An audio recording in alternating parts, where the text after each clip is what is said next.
Mongolia वर्तमान में दुनिया की 18वीं सबसे बड़ी कंट्री है। लेकिन मंगोलिया इतनी बड़ी कंट्री होने के बावजूद वीरान क्यों पड़ी है? आखिर ऐसे क्या रीजन है जो मंगोलिया का 99% हिस्सा वीरान पड़ा है? इसका विस्तार 1.5 मिलियन स्क्वायर किलोमीटर के क्षेत्र में है। मंगोलिया की लैंड का 1% एरिया में ही पूरी पॉपुलेशन में रहती है।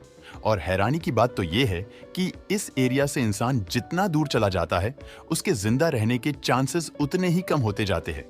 दोस्तों, बता दे, मंगोलिया की स्थापना इतिहास के महान योद्धा चंगेज खान ने की थी। लेकिन अब इस देश के भविष्य पर खतरे के बादल मंडरा रहे हैं और जिस तरह से लोग यहां पर कम होते जा रहे हैं, उसे देखकर तो यही लगता है कि आने वाले कुछ सालों में शायद ही इस देश में कोई बचे। पर आखिर ऐसा क्या हुआ कि वहां की आबादी खत्म होती जा रही है?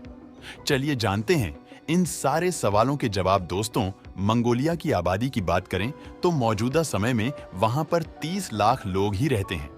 इसकी सीमाएं उत्तर में रूस, जबकि दक्षिण पूर्व और पश्चिम में चीन से मिलती है। यहाँ की राजधानी उलान बटोर है, जो कि एक्चुअली में मंगोलिया का सबसे बड़ा शहर भी है और 50% पॉपुलेशन इसी शहर में रहती है।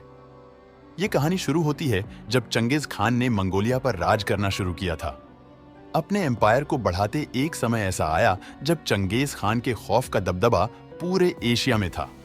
और इसी वजह से आज का चीन भी उस समय दी ग्रेट मंगोलिया के नाम से डरता था। मंगोलिया के कठिन जलवायु में रहते रहते चंगेज खान इतना स्ट्रांग हो गया था कि कई किंगडम के राजाओं का आपस में मिलकर भी उसे हराना पॉसिबल नहीं था। लेकिन जब चंगेज खान ने दुनिया को अलविदा कहा, तब पूरा मंगोलिया अंपायर छोटे छोटे हिस्सों में बंट गया और उन छोटे छोटे हिस्सों ने पूरे मंगोलिया में अपना अपना हिस्सा बना लिया। उन्होंने इतना खून खराबा देखा था कि अब वो शांति चाहते थे। और इसी दौरान कोइंसिडेंटली इंडिया से बुद्धिज्म भी धीरे धीरे मंगोलिया पहुंच भी चुका था और वहां की आम जनता और राजाओं ने भी इस रिलीजन को खुले दिल से स्वीकार किया। लेकिन यही रिलीजन आगे चलकर उनके खात्मे का कारण भी बनने वाला था, ये किसी को भी नहीं पता था। लेकिन इसी बीच चाइनीज किंग डायनास्टी का एक बार फिर उदय हुआ, जिनको चंगेज खान ने कई बार शिकस्त दी थी। और इसी वजह से किंग डायनेस्टी मंगोलिया के अत्याचारों को भूला नहीं थी और वो मंगोलियन से अपना बदला लेना चाहती थी। और साल 1687 में झुंगार डायनेस्टी से अपना बदला लेने के लिए ओपन चैलेंज दे दिया और फिर उन्होंने पूरे साउथ ईस्ट मंगोलिया पर अपना कब्जा भी कर लिया। और बुद्धिज्म को मानने के बाद ना चाहते हुए भी उन्हें किंग डायनेस्टी के साथ वॉर लड़ना ही पड़ा, जिस वजह से झुंगार डायनेस्टी को करारी शिकस्त का सामना करना पड़ा। ये हार इतनी बुरी थी कि वहां की 80% पॉपुलेशन, यानी कि 10 लाख की आबादी में से 8 लाख लोगों की मौत इसी युद्ध में हो गई थी। पूरे के पूरे गांव खत्म हो गए थे, परिवार उजड़ गए। ये युद्ध इतना भयानक था कि इतिहास में इसे मंगोलिया के सबसे काले दिन के रूप में दर्ज कर लिया गया।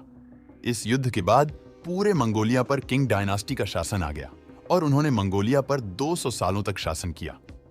अब अगर आपको ये लग रहा है कि युद्ध की वजह से वहां की आबादी पूरी तरह से खत्म हुई, तो आपको बता दें कि ऐसा नहीं है। वहां के इतने बड़े जेनोसाइड का रीजन ये था कि उन्होंने बुद्धिज्म को अपनाया था।